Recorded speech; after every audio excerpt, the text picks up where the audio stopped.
Welcome to my YouTube channel, Cheap Bastard 101, where frugal living is the only way to live by. It's your boy Cheap Bastard himself. Today we're going to go over going on a vacation on a budget. Most of us work hard. We go to school, we go to work, we come back home, go back to school, go back to work, but we don't spend enough time relaxing, letting go, not adulting for a few days, 3 or 4 days at least, and kicking back. You got to keep your sanity. You got to enjoy yourself.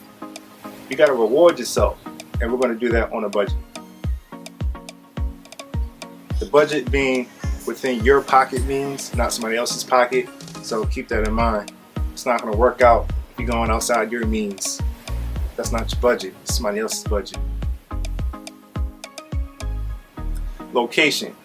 If you want to stay within the country, best bet is to find a place that's not too far where you can actually drive to instead of fly. You'll save money. Avoid hotels. Try Airbnb, especially if you're with a couple of friends. It'll be cheaper for you that way too.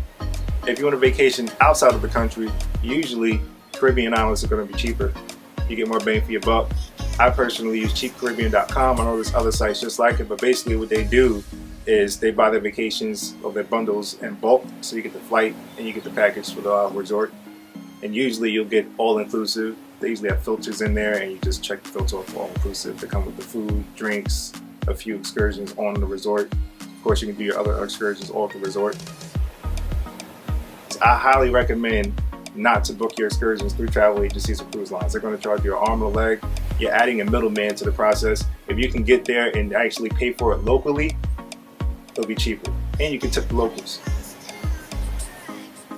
Flights. Most of us want to get there quick, but usually the connecting flights are going to be cheaper. It's going to take a little longer, but it's worth looking into. I use Hopper to monitor my flights. It's going to tell you when to book your flights, when not to book your flights. It's going to monitor the prices, when they're going to go up and down. It's going to give you an estimated time of when they're going to go up and down, so check that out. Last minute cruises. Usually a few days before departure with the cruise lines, they're going to have bargaining prices just to fill up the seats on the cruise ship. So you can check those out also. Currency exchange. Usually you want to do a currency exchange before you get to your destination, but it'll be cheaper if you do it once you reach your destination at their local bank. Just make sure you contact your bank before you do business with their banks out there. Now those are my tips on how to take a vacation on a budget. If you have any more tips, leave them in the comments. Like, share, and subscribe.